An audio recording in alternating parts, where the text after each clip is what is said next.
and we had made the commitment to transfer over the money we saved? No, so I know a few of you weren't on the board at that point. When we first determined to level the hill and the commission said, hey, get the hill leveled, in the meeting, and that was one of the things that I keep fighting for, is that whatever it cost, Pete Kuntz at the time was the chairman, and he said, whatever it costs, we'll give that to you for the building. And it ended up being $1.3 million, and no, that has not been transferred.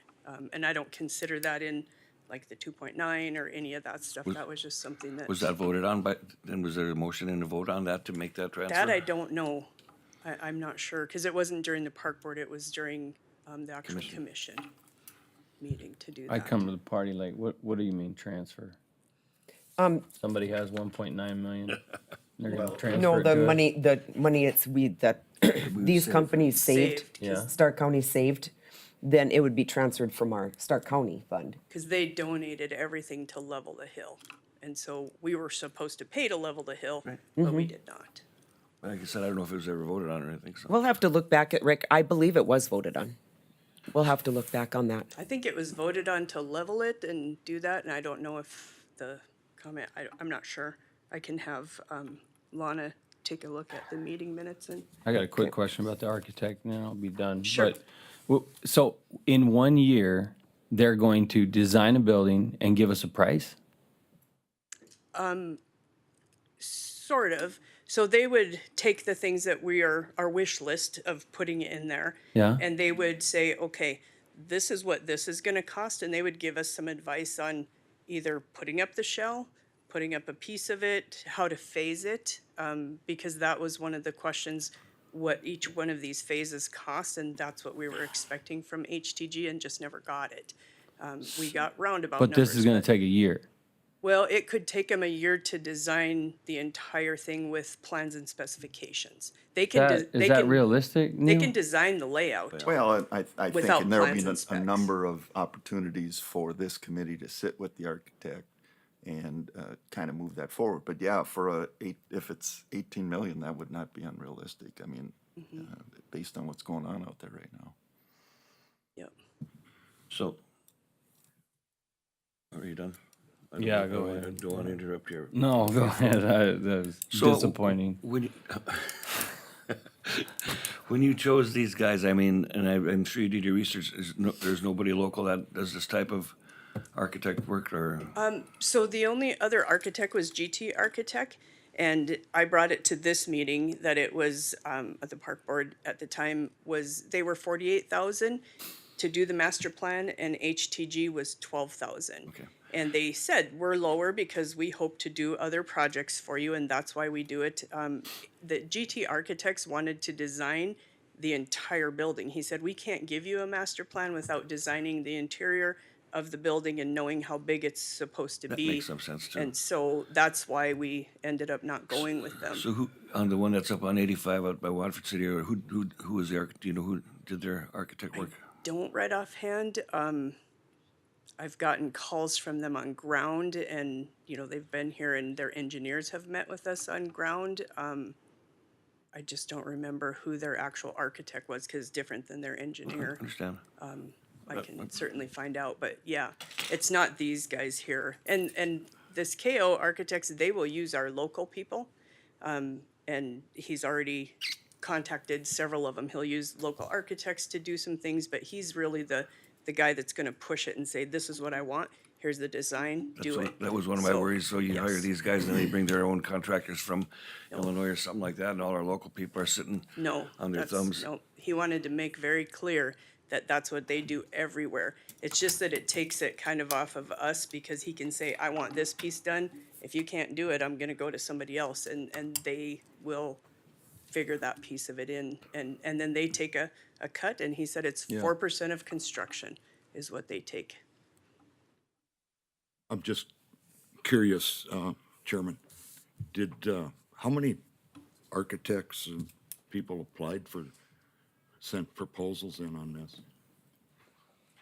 Only two, And so GT there was a public advertisement made? no, not a public advertisement. We weren't doing anything over the required amount. So that's why we just engaged the ones that we knew could do it. GT Architects, we weren't, or not GT, sorry, JLG Architects moved, and being you yourself made the motion for us to use the people locally, that's why I engaged GT, because they were the only ones here at the time. So who made the decision on choosing the architect? Well, I made the recommendation to the board, so ultimately it was my choice to move forward with saving the dollars. And my question might be for legal counsel in the sense that, you know, this, we're talking $18 million here, and that's probably not a realistic number, but it's gonna be millions of dollars, I'm guessing. And we were just looking at the threshold for procuring the plans and drawings, which is where they're at now, and that threshold was below what they were estimated at, so they didn't have to they didn't have to put out for a public bidding. And we did talk about that and look at the statute on it. Well, I guess what my question would be is, you know, no architect is gonna do this entire project for $12,000. So at what point does it become an issue? So, Mr. Zander, the $12,000 was to complete the layout of the master plan because the Fair Association and Park Board never had a master plan to begin with. That's all the $12,000 was for. And then if you recall, we had a meeting, I want to say the January or February meeting is where I came and brought you the contract and requested the $14,000 for them to continue with the restrooms and do that design and finish the changes that we had on the master plan, and that was approved.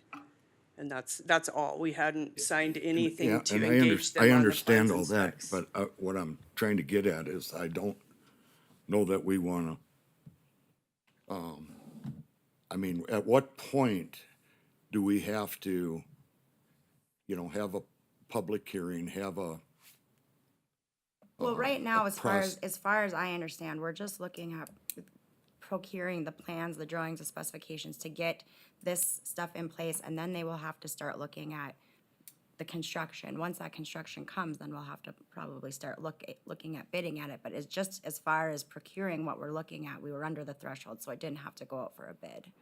so when it comes time to sign a contract, or maybe we already have, but We have haven't. not. No, then and I've got the contract, so I'll be looking at that.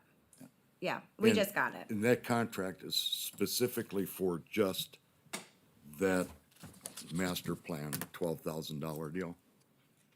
Or is it, No, that's already done. That's completed, paid for, done. so So what's, this would be the actual building layout, the interior, the building, that piece of it. And then, if we choose to do the restrooms, he's gotta come with prices before I can recommend any kind of a yeah, approval for but it. even the restrooms is gonna fall, way outside of the minimum requirement for bidding, isn't it? Correct, that has to be bid, yes. So typically, in a situation like this, the architect, when they put in the plan, they're gonna have a walkaway price for you. So if they design the whole thing and you don't do the deal, there's gonna be a walkaway fee for that. If not, if it's 4% or whatever's been agreed to of the total package, that's how they get compensated. But, you know, they don't do this for nothing. So Right. they will have provisions in there for the walkaway if this whole project just dies of its own accord, so.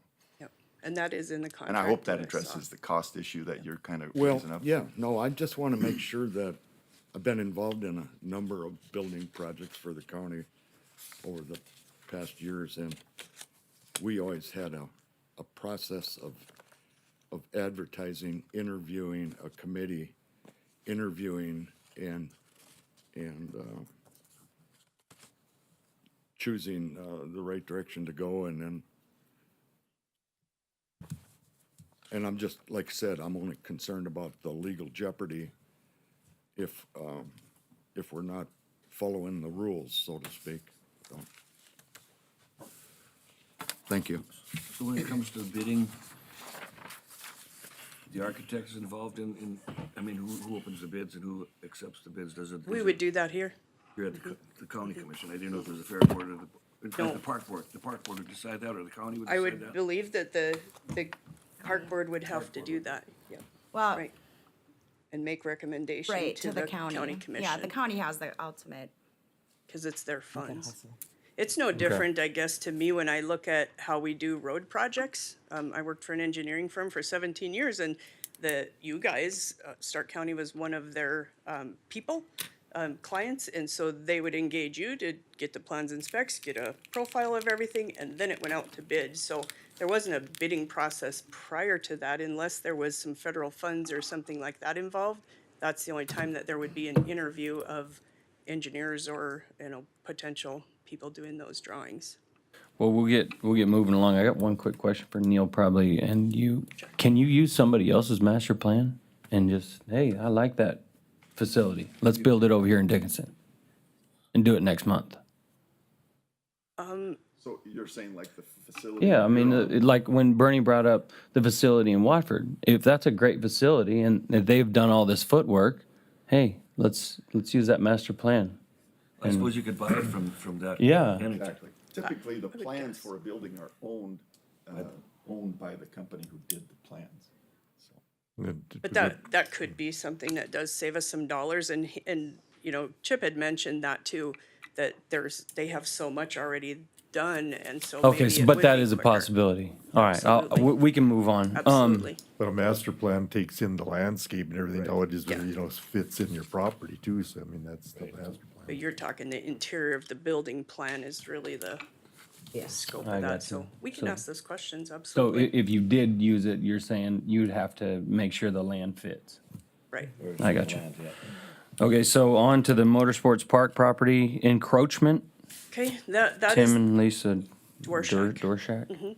so they are the western landowner piece there that we voted on August 3rd of 2021 to buy their portion that we're encroached on, which is quite a bit over there in terms of the west side of the property at the Speedway end of things. They were considering selling it, and originally they were, but it does affect their being on 40 acres. And so now they've determined that they do not want to sell it. It puts them in a different category, I guess, of being able to do what they do at their place. And so I will look in, we have $35,000 for fencing, so I'll have to engage somebody to give me a price on moving all of that fencing and be able to do that. I did talk to Jeremy Wood yesterday, and they'll run and throw some pins in of where we need to place the new fence. So we didn't close on those additional acres? The additional ones we bought, the 10 acres we did, that's all done. Got it. But this is the west side that we were From Dennis. encroached. Yes, from Dennis we did that, from Shannon Dennis we Oh, bought got his, it, that's that's right. done, yeah. Okay. So in order to get their property would put them in violation of the 40 acre statute? Yes, Well, why yes. don't they come forth and ask for A variance on it? yeah, I don't know, Natalie, If that's I a- didn't think. I would think there's a solution to this problem. What'd you say? I don't know the specifics, but That's, the 40 acres is, so they can, as far as ag, to there, they'd have to change that, so that would affect them, yeah. That might be. But we'd be able to ask for a variance on that. Now that you start a whole can of worms there, you start opening that, then things will be smaller than 40 acres, that's our regular, our ordinance. well, if it's a tax issue too, that's a state part of the provision. So we'd be crossing state and county, but you'd think there's a solution to the problem, but whatever. Okay. Yeah. Okay, So I s- just wanted to make you aware of that. Okay. That was All it. right. So Rough Rider Motorsports request up to 20,000 So- on November 2nd to move the lights. So we approved that on November 2nd, up to the 20,000 for them to move those two lights so that they could safely race the go-karts in the middle of the track. They evidently can't get the lights because the current light poles are too tall by the time they move them to the top of that track. And so they've looked into, Yes Electric looked into what they could actually get, but they're so far out that they wouldn't be able to utilize it until sometime later next year. So for whatever reason, lights are hard to get now too. And so what they've asked me is if they could put a glance fence along those lights and make it a sponsor board, then at least they wouldn't hit. And we talked about some padding on the light pole itself. We do that for rodeo arenas a lot. Just Yeah, wrap but it we're with a not going pad. 70 miles an hour. Yeah, well, we are sometimes. Ride one of those barrel horses, Mm-hmm. Jason. But so, you know, that was what they've asked me for. What they provided to me was a whole lot. It was a lot of dollars, but just if they could use that money and instead build that piece with that Because 20,000. the lighting is more important right now. The lighting will stay if they can leave it, but they can't move it. So right now they have 12 races scheduled and they can't do it unless those lights are moved or there's a glance board So they're gonna do the glance board, instead. take care of that, and then when, they're not And leave gonna the lights there. not move them in 3 Right, years? yeah. Okay, okay. Yep. And that'll cost the glance board and everything. They'll use that 20,000 that we allocated Yes. for the. Is that cheaper? It didn't look to be with the costs, but he didn't give me any details of because it's wood and wood's expensive right now, but That's usually how I use my budget too. When my wife gives it to me, I use it all. use it all. But yeah, it looked to me that it was gonna be quite a bit, but they were talking about making new signs and doing some of that, which we Sponsors wouldn't and make their stuff. Cool. sponsor signs for them, but. Okay. So that's, I would need a motion if you guys choose to let them do that. If you want more information, I can get that for you, but I'll make a motion to let them build the glance board and put protection around that light pole. and utilize up to the 20,000 instead of moving the lights? yes. Okay, thank you. Do we have a I'll second second it. on that? Randy? Randy seconded it. Okay. In discussion?